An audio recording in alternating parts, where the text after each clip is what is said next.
رہتی ہے اور بیٹے کے لیے دعائیں مانگتی رہتی ہے کہ میرا بیٹا خیر سے گھر پلٹ آئے، ماں کے سینے میں اتنا پیار کیوں ہے؟ دکھ جھیل لیتی ہے، تکلیفیں گوارا کر دیتی ہے۔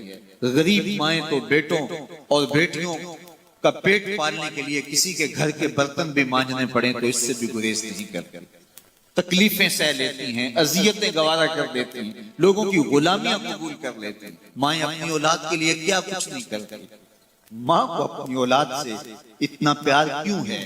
ایک ہی جواب ہے، اس لیے کہ ماں نے اولاد کو جنم دیا۔ میرے جملے کو دل کے کانوں سے سننا، جس ماں نے جنم دیا ہے وہ اتنا پیار کرتی ہے تو جس رب نے خلق کیا ہے وہ کتنا پیار کرتا ہے۔ جنم دینے والی کے پیار کا ٹھکانہ کوئی نہیں تو جو خلق کرنے والا ہے اس کے پیار کا اندازہ کون کر سکتا؟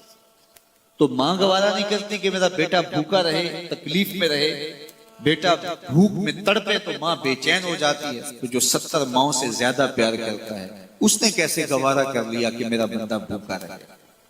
سحری کا کھانا کھایا ہے، کڑکتی دوپہر ہے، برستی گرمی ہے، زباں پہ پپڑی جم گئی، حلق خشک ہو گیا، کھانے کے لیے پینے کے لیے سب کچھ میسر ہے لیکن کہا نہیں ایک گھونٹ بھی نہیں لینا، وضو کرتے بھی احتیاط کرنا ہے حلق سے نیچے کوئی قطرہ اتر نہ جائے، کچھ کھانا بھی نہیں۔ 70 ماؤں سے زیادہ پیار کرنے والے رب نے یہ کیسے گوارا کیا؟ اس مسئلے کو سمجھنے کے لیے پھر دوبارہ ماں کی آغوش میں آنا پڑے گا۔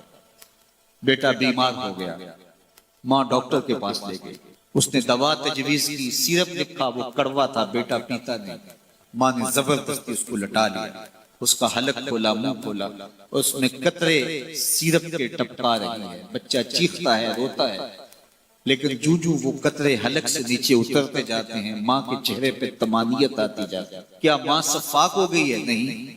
ماں کی ممتا چھن گئی؟ نہیں۔ وہ جو بیٹے کی آنکھ میں آنسو نہیں دیکھ سکتی تھی وہ تڑپتے ہوئے بچے کو دیکھ کے مطمئن کیوں ہے؟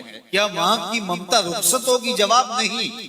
تو پھر کیوں ماں اتنی خوش ہے؟ کہا بیٹا نہیں جانتا، ماں جانتی ہے، چند لمحوں کی تکلیف ہے، کچھ لہجوں کی کڑواہٹ اور تلخی ہے، لیکن یہ سیرپ جب معدے میں اترے گا تو نتیجہ شفا کی صورت میں برآمد ہوگا۔ ماں کی نگاہ اس کڑوے سیرپ پہ نہیں، ماں کی نگاہ نتیجے پہ ہے۔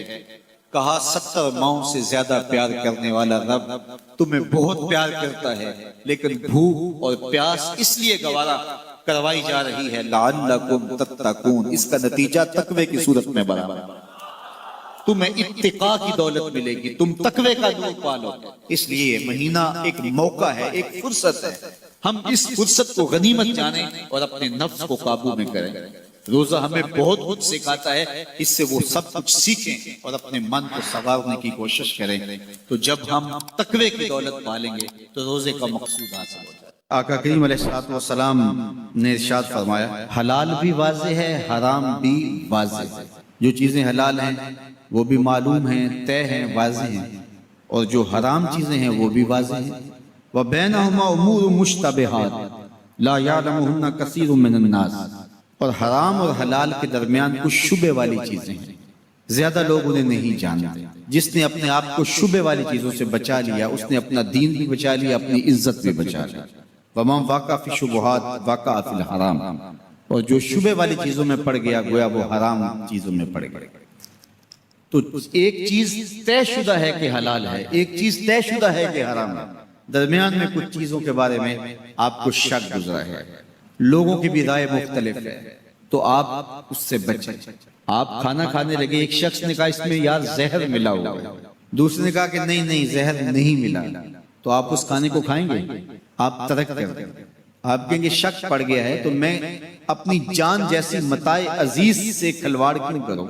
اگر پہلا سچا ہوا تو جان سے ہاتھ دھو بیٹھوں گا، تو کھانا اور لے لیتا ہوں، یہ نہیں کھاتا۔ تو آپ اس کو اگرچہ دوسرا بندہ زیادہ باوسوس ہو لیکن آپ پھر بھی احتیاط کرتے ہیں کہ جان کا مسئلہ ہے اور یہاں دین اور ایمان کا مسئلہ ہے۔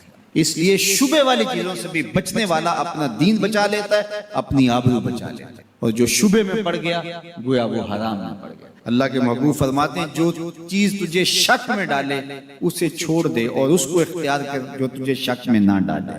تو جس معاملے میں شبہ ہو جائے تو اس معاملے کو چھوڑ دیا جائے، تو پھر اپنا دین اور اپنی آبرو بچائی جا سکے۔ اللہ کے محبوب نے اس کو ایک مثال سے بیان فرمایا کہ ہر بادشاہ کی ایک چراگاہ ہوتی ہے. چراگاہ کے قریب اگر آپ بکریاں چرائیں گے تو کسی دن کوئی بکری اچانک آپ سے چھٹ کے اس چراگاہ میں بھی جو ہے وہ داخل ہو جائے گا، اور بادشاہوں کی چراگاہ میں جو بکری داخل ہوگی پھر اس کی خیر نہیں ہوگی. تو فرمایا جس طرح بادشاہوں کی چراگاہیں ہوتی ہیں اس طرح ایک اللہ تعالیٰ کی حرام کردہ جگہ بھی ہیں، تو اگر تم ان کے قریب گئے تو پھر اس میں پڑ جانے کا اندیشہ ہے. اور پھر یہ بات بیان کرنے کے بعد میرے حضور نے فرمایا انسان کے جسم میں گوشت کا ایک ٹکڑا ہے، جب وہ صحیح ہو جائے تو پورا جسم صحیح ہو جاتا ہے، اور جب وہ خراب ہو جائے تو پورا جسم خراب ہو جاتا ہے. فرمایا گوشت کے اس ٹکڑے کا نام دل. تو اس لیے حلال بھی واضح، حرام بھی واضح. حلال اور حرام کے درمیان کچھ شبہ والی چیزیں، بعض کا کوئی فتویٰ بھی دے رہا ہوتا ہے تو پھر بھی دل مطمئن نہیں ہو رہا ہوتا. اللہ کے محبوب علیہ السلام کا فرمان سنیے. حضرت نواس بن سمعان رضی اللہ تعالیٰ عنہ فرماتے ہیں کہ آقا کریم نے ارشاد فرمایا البر حسن الخلق والاسم ما حاک فی نفس. نیکی کیا ہے؟ اچھے اخلاق کا نام. تمیزدار آدمی، اچھے خلق رکھنے والا، گفتگو میں بات کرنے میں سلیقہ رکھنے والا، لوگوں کے ساتھ نرم رویہ رکھنے والا، حسن خلق نیکی ہے. اور فرمایا والاسم ما حاک فی نفسک، اور گناہ وہ ہے جو تیرے دل میں کھٹکے. وَكَرِهْتَ أَن يَطَّلِعَ عَلَيْهِ النَّاسِ، اور تو اس بات سے ڈرے کہ لوگ اس پہ آگاہ نہ ہو جائیں. جس سے آگہی لوگوں کی تیرے لیے تکلیف کا سبب ہے تو وہ گناہ ہے. تیرے دل میں کھٹکے اور تو ڈرے کہ لوگ اس سے آگاہ نہ ہو جائیں تو وہ گناہ. تبوک سے جب حضور واپس آ رہے تھے تو یہ ایک لمبا سفر تھا، اور ایک لمبی جدائی کے بعد صحابہ کو حضور کی زیارت کا موقع نصیب ہو رہا تھا. تو لوگ ترس گئے تھے. ایک وہ منظر کہ شام سویرے حضور کے پیچھے نمازوں کی بہاریں، حضور کے چہرے کی زیارت، اور آقا کریم علیہ السلام کی دل آویز اور میٹھی باتوں کو سننا. کیا مناظر تھے. صحابہ روز یہ مزے لوٹتے تھے. جب دل اداس ہویا سیدھے حضور کی خدمت میں آ گئے، چہرہ انور کو دیکھا، ساری پیاس بجھ گئی. اور آج کتنے دن ہو گئے ہیں کہ حضور کو دیکھا نہیں. حضور تبوک پہ تشریف لے گئے. تو ایک لمبا سفر تھا تبوک کا، اور جب حضور واپس آئے تو جو اہل مدینہ اداس ہو گئے ہوئے تھے، ان کو گوارا نہیں تھا، تو وہ ذرا شہر سے باہر نکل کے حضور کے استقبال کے لیے گئے. مدینہ المنورہ کی جہاں حد ہے اس حد کے قریب پہنچ گئے. ادھر سے جو تبوک سے حضور اور حضور کے ساتھی آ رہے تھے وہ بھی اس بارڈر پہ، اس سرحد پہ مدینہ المنورہ جہاں شروع ہوتا ہے وہاں قریب پہنچ گئے. قدرتی ہوا مدینہ المنورہ سے اس جانب چل رہی تھی جدھر سے حضور تشریف لا رہے تھے. تو یہ جو لوگ جا رہے تھے ان کے گھوڑوں کی کچھ پیدل تھے، ان کی ٹاپوں سے اور پیدل پاؤں سے گرد اڑی، اور اڑتی ہوئی گرد کا رخ ادھر تھا ہوا کی وجہ سے جدھر حضور اور حضور کے غلام آ رہے تھے. تو جب گرد ادھر پڑی نا تو روایات میں آتا کہ وہ جو صحابہ تھے گھوڑوں کے اوپر سوار آ رہے تھے، اس گرد سے بچنے کے لیے انہوں نے اپنے اماموں کے شملے اپنی ناک پہ رکھ لیے. اس لیے رکھے کہ اس گرد سے بچ جائیں. تو میرے آقا کریم نے دیکھا کہ یہ اس گرد سے جو مدینہ المنورہ کی حدود سے اڑ کے آ رہی ہے، بچنے کے لیے اپنے ناکوں پہ کپڑے رکھ رہے ہیں. تو حضور علیہ السلام نے اپنی سواری کو روک کے ان سے مخاطب ہو کے کہا ان کپڑوں کو پیچھے ہٹا دو. تم جانتے نہیں مدینے کے غبار میں بھی شفا ہے، مدینے کی مٹی میں بھی شفا ہے، گرد و غبار میں بھی شفا رکھا ہوا. میں چم چم اکھاں نہ للاواں، صدقڑے جاواں نے مٹی عرب دی. تو اس شہر کی مٹی میں بھی شفا رکھی گئی. تو یہ شفا کیوں رکھی گئی ہے؟ یہ حضور کے قدموں کی وجہ سے رکھی گئی. حضور تشریف فرمائے، شہر حضور کا ہے اس لیے اس کو برکتیں دی گئی. تو یہ کیسی فکر ہے کہ مسجد نبوی میں نمازیں پڑھنے جائیں اور حضور کے روضے کی زیارت کرنے نہ جائیں. حضور کی بارگاہ میں حاضری اہل ایمان کے لیے بہت بڑی سعادت ہے. امام مالک کہتے ہیں کہ حضور نے ارشاد فرمایا جس نے میرے وصال کے بعد میری قبر کی زیارت کی گویا اس نے میری زیارت کی. تو امام مالک کہتے ہیں کہ اگر کوئی حضور کے روضے کو دیکھنے جائے یا دیکھ کے آئے تو یہ نہ کہے کہ میں حضور کے روضے کو دیکھ کے آیا ہوں، بلکہ کہے میں حضور کو دیکھ کے آیا ہوں، میں حضور سے ملنے جا رہا ہوں، میں حضور سے مل کے آیا ہوں. اس لیے کہ جس نے حضور کے روضے کی زیارت کی اس نے حضور کی زیارت کی. حضرت فاروق اعظم کا زمانہ ہے. ایک عورت مسجد نبوی میں نماز پڑھنے کے لیے جاتی ہے. راستے میں ایک نوجوان رستہ روک کے کھڑا ہو جاتا ہے. اور راستے میں روزانہ کھڑا ہوتا ہے اور اس کی تیکھی نظروں کے تیر اس عورت کو بے چین کرتے ہیں. ایک دن رک گئی اور پوچھا کیا مسئلہ ہے تجھے؟ اس نے کہا کہ میں تمہارا چاہنے والا ہوں اور تمہیں حاصل کرنا میری زندگی کا سب سے بڑا مسئلہ ہے. اگر تم بولو تو آسمان سے تارے بھی توڑ لاؤں. اس نے کہا مجھے تارے نہیں چاہیے, میری ایک ہی خواہش ہے, اگر تم وہ شرط پوری کر دو تو پھر جو تم کہو گے میں اس کے لیے حاضر ہوں گی. اس نے کہا جلدی بولیے, میں ہر آرزو پوری کرنے کے لیے فرہاد بن جاؤں گا, مجنوں بن جاؤں گا. اس نے کہا میری لمبی چوڑی شرائط نہیں, ایک ہی شرط ہے, 40 دن تک حضرت عمر کے پیچھے نماز پڑھ لو. 40ویں دن کی آخری نماز کے بعد یہاں میں تیرا انتظار کروں گی. اس نے کہا کہ یہ کون سا مشکل کام ہے. 40 دن تک حضرت عمر کے پیچھے نمازیں چلتی رہی. عمر کی قرات کا سوز دل بدلتا رہا.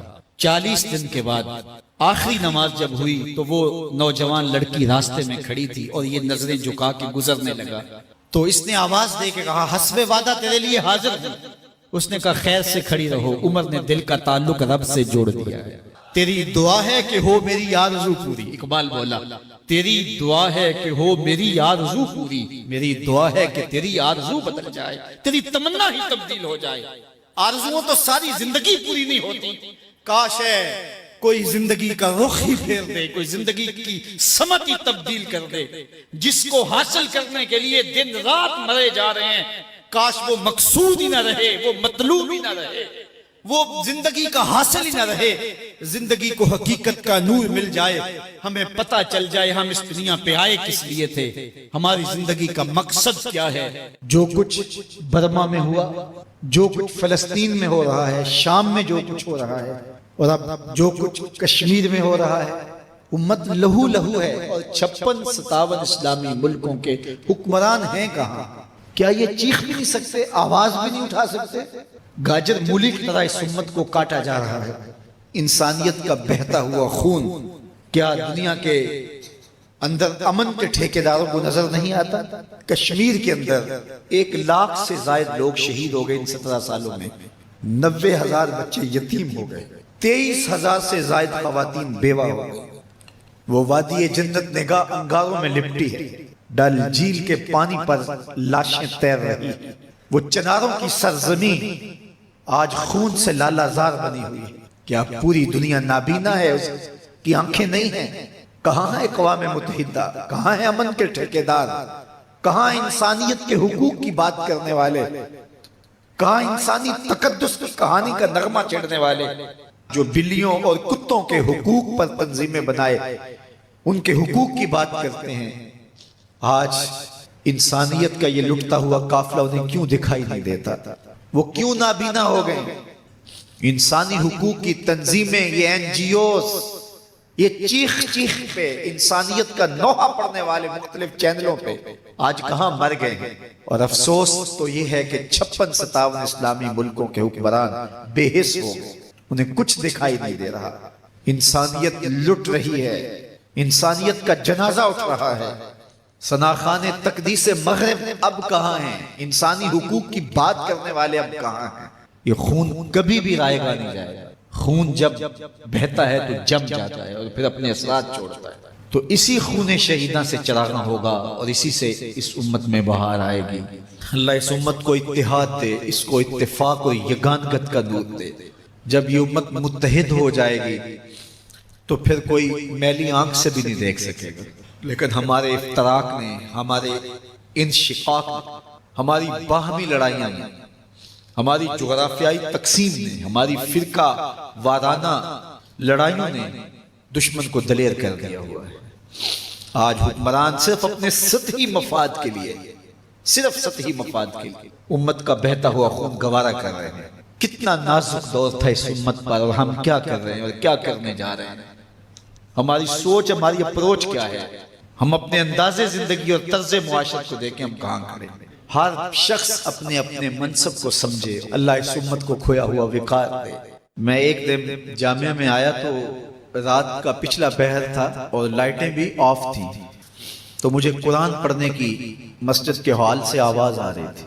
تو میں رک گیا اور جا کر کے دیکھا تو مجھے کچھ دکھائی نہ دیا. خیر میں نے لائٹیں جلائیں تو پھر بھی مجھے کوئی بچہ بیٹھا نظر نہ آیا جو قرآن پڑھ رہا ہو، لیکن جس سمت سے آواز آ رہی تھی میں اس سمت بڑھا، تو میں جب آگے گیا تو دیکھا کہ ایک بچہ سویا ہوا قرآن پڑھ رہا ہے۔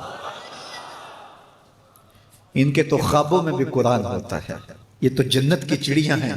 آپ اگر مجھے پوچھیں کہ آپ نے اتنی عزتیں کیسے پائی ہیں، تو میں آپ کو راز بتاؤں کہ یہ میری ماں کی دعائیں ہیں۔ میں آپ کو راز بتاؤں، یہ میرے باپ کی سحری کے سجدوں میں بہنے والے آنسو ہیں۔ میں بتاؤں کہ یہ میرے اساتذہ کی شفقتیں ہیں، میرے مرشد کی نگاہ ناز ہے۔ لیکن میں آپ کو یہ راز آج بتانے لگا ہوں کہ آج اگر میں عزت کی اس مسند پہ بیٹھا ہوں تو میں نے طلباء کی خدمت کی ہے۔ جب یہ سوئے ہوئے ہوتے تھے تو میں ان کی لیٹرینیں صاف کیا کرتا تھا۔ آج اللہ نے مجھے ان بچوں کے قدموں کے صدقے سے عزتیں دی ہیں۔ یہ حافظ قرآن بچے، یہ طلباء، یہ اللہ کے مہمان ہیں۔ صحیح حدیث میں آتا ہے کہ طالب علم کے پاؤں تلے اللہ کے نوری فرشتے پر بچھاتے ہیں، جن پر رحمتیں اترتی ہیں، جن کے نیچے فرشتے بھی پر بچھا رہے ہیں۔ تم نے ان پہ بم گرائے اور انسانیت خاموش ہے۔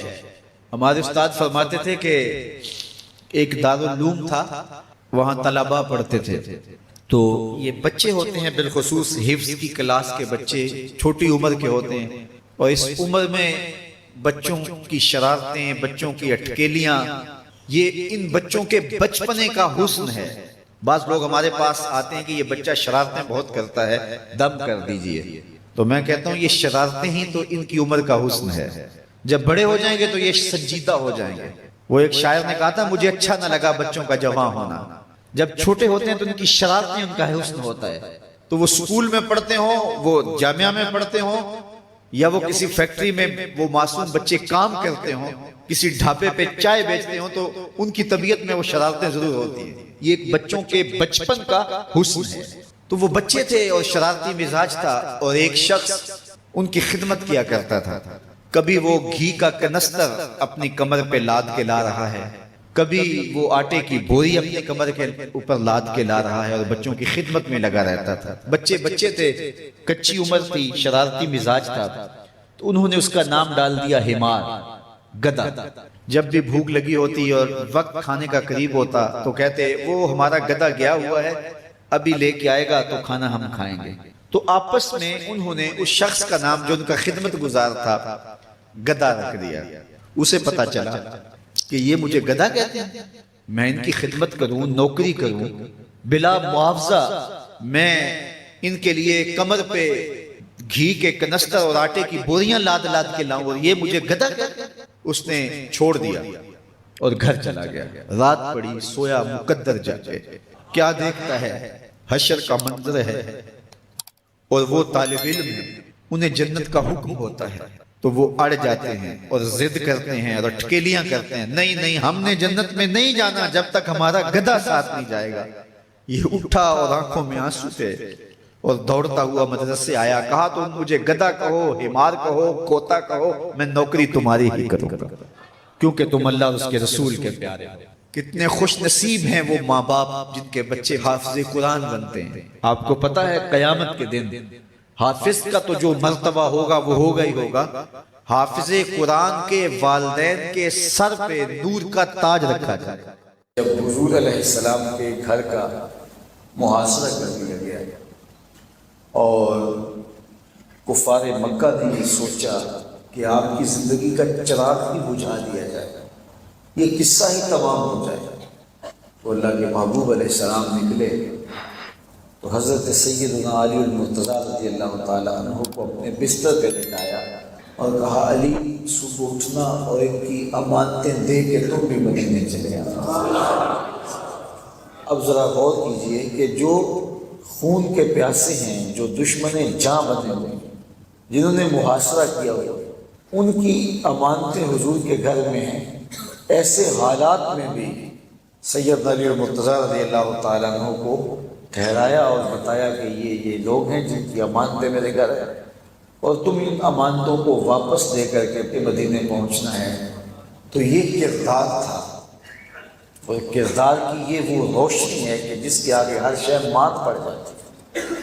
ہم اپنی گفتار پر توجہ دینے کی بجائے اپنے کردار پر زیادہ توجہ دیں، کیونکہ جب کردار مضبوط ہوگا تو لہجہ ٹوٹا ہوگا، شکستہ لہجہ ہو، پھر بھی دلوں میں اثر پیدا کرے۔ اسعد بلال عند اللہ اشہد، بلال کا اسعد بھی اللہ کے ہاں اشہد ہی مانا گیا۔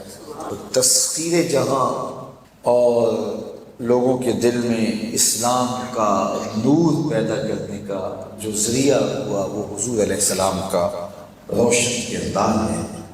تو کردار کی چمک اثر رکھتی ہے۔ حضرت شاہ نقشبند بخاری علیہ رحمہ کا ایک قول سنیے، فرماتے ہیں جس شخص کی خاموشی فائدہ نہیں دیتی اس کی تقریر بھی فائدہ نہیں دیتی۔ تو میں اور آپ اپنے کردار پہ، اپنے عمل پہ، اپنے رویوں پہ غور و خوض کریں، پھر ہم جو کہیں گے وہ باتیں روح میں اتریں۔ اقبال نے کہا تھا نا کہ واعظ قوم کی وہ پختہ خیالی نہ رہی، بلکہ طبعی نہ رہی، شعلہ میں کالی نہ رہی، رہ گئی رسم اعظام، روح بلالی نہ رہی، فلسفہ رہ گیا، تلقین غزالی نہ رہی، مسجد مرثیہ کہاں ہے کہ نمازی نہ رہے، یعنی صاحب اوصاف حجازی نہ رہے۔ تو ہم اپنے اندر کردار کی وہ چمک پیدا کریں تاکہ ہماری بات مؤثر ہو، ہم جو کہیں وہ روحوں میں اترتا چلا جائے۔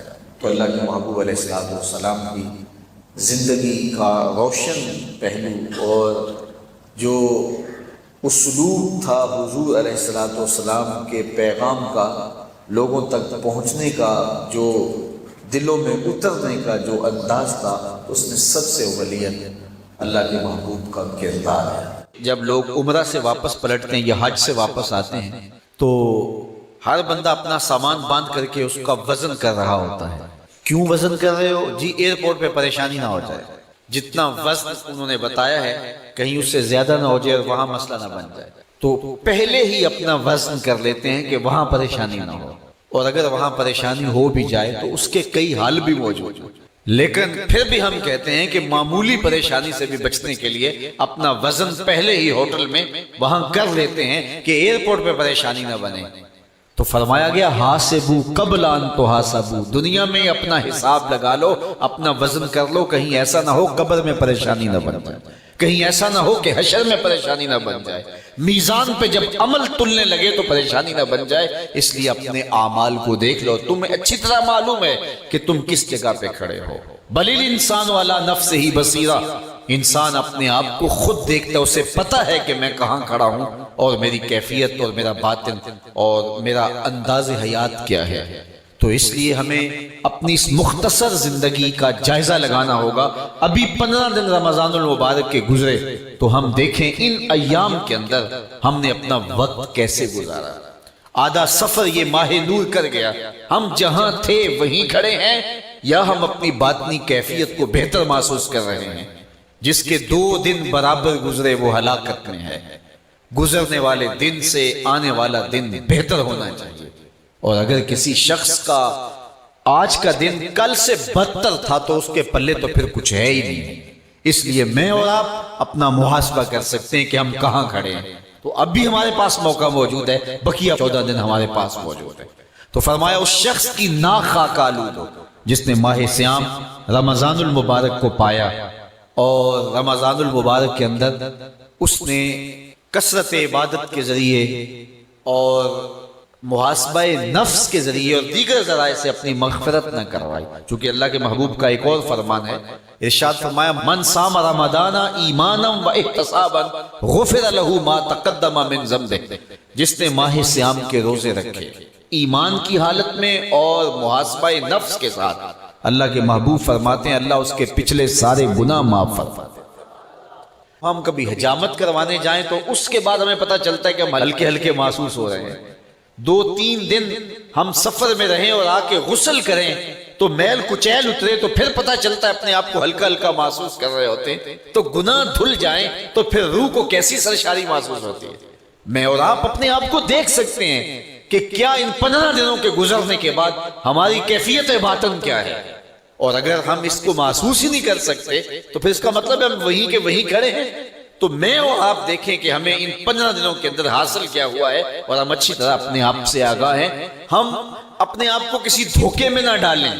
وَلَوْ أَلْقَى مَعَاذِيرًا، بندہ خام خواہ کچھ معذرتیں، کچھ چیزیں اپنے اوپر تراش کر کے اپنے آپ کو جھوٹی تسلی تو دے سکتا ہے، لیکن وہ اپنی حقیقت سے خود آشنا ہوتا ہے کہ میں کہاں کھڑا ہوں. تو آدھا موسم گزر گیا، میں اور آپ دیکھ سکتے ہیں کہ 29 شعبان کو ہم کہاں کھڑے تھے اور اب ہم کہاں کھڑے ہیں. اگر وہی کے وہی کھڑے ہیں تو پھر 15 دنوں کے اندر ہمارا اندر دھلا نہیں ہے، ہم وہی کے وہی کھڑے ہیں. ہم نے روزے رکھے ہیں لیکن محاسبہ نفس کے ساتھ نہیں رکھے.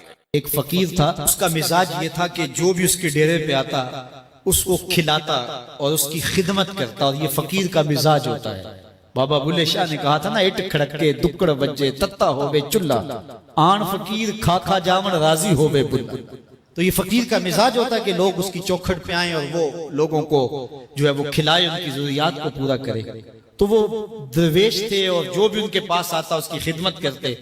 ان کے پاس کبھی رقم نہ ہوتی تو ادھار دے کے لوگوں کی خدمت کرتے.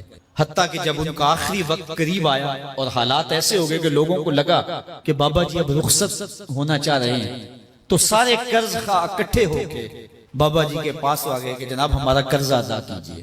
ایک جمگٹا بن گیا اور بابا جی کو یہ فکر تھی کہ یہ میرے مہمان ہیں اور میں ان کی خدمت کرنے کے قابل نہیں ہوں، میرے پاس کچھ ہے نہیں. اتنے میں ایک چھوٹا سا بچہ تھا، وہ گلی میں پتیسا بیچ رہا تھا. آواز لگائی تو بابا جی نے اشارہ کیا، کہا میرے ان مہمانوں کو کھلا دو. اس نے اللہ کا شکر ادا کیا کہ میں سارا دن گلیوں میں گھوم کے جو بیچنا تھا ایک جگہ ہی مجھے گاہک مل گیا. اس نے مہمانوں کو سارا کھلا دیا اور بابا جی سے کہا کہ پیسے. تو بابا جی کہنے لگے بیٹا بیٹھ جاؤ. بیٹا بیٹھ گیا. تھوڑی دیر کے بعد اس نے پھر کہا کہ بابا جی پیسے. تو بابا جی نے کہا یہ سارے پیسے لینے والے بیٹھے، جب ان کو دوں گا تو آپ کو بھی دے دوں گا، آپ بھی بیٹھ جائیں. تو وہ یتیم بچہ تھا، اس کی بیوہ ماں نے اس کو تھوڑا سا پتیسا تیار کر کے دیا تھا. وہ روزانہ صبح دیتی تھی، وہ بیچ کے آتا تھا، اس سے گھر کا چولہا جلتا تھا. تو اس نے جب دوسری مرتبہ کہا کہ بابا جی پیسے، تو بابا جی نے کہا بیٹھ جاؤ، جب ان کو ملیں گے بیٹے آپ کو بھی دے دیں. تو اس بچے نے رونا شروع کر دیا کہ میرے گھر کا تو چولہا انہی سے جلتا ہے اور میری ماں میرا انتظار کر رہی ہو. اللہ اکبر. بچے نے رونا شروع کر دیا. اللہ کی رحمت کو جوش آ گیا. کوئی شخص بابا جی کے لیے نذرانہ لے کے آ گیا، وہ تھیلیاں پیش کی، بابا جی نے بچے کو دیا، جتنے بھی قرض خواہ تھے سب کو دیا اور شکریہ ادا کیا. کہا جاؤ. وہ سارے قرض خواہ بولے ہم صبح کے بیٹھے ہوئے تھے، یہ نذرانے والا پہلے کیوں نہیں آیا؟ کہا پہلے تم میں کوئی رونے والا نہیں. ایک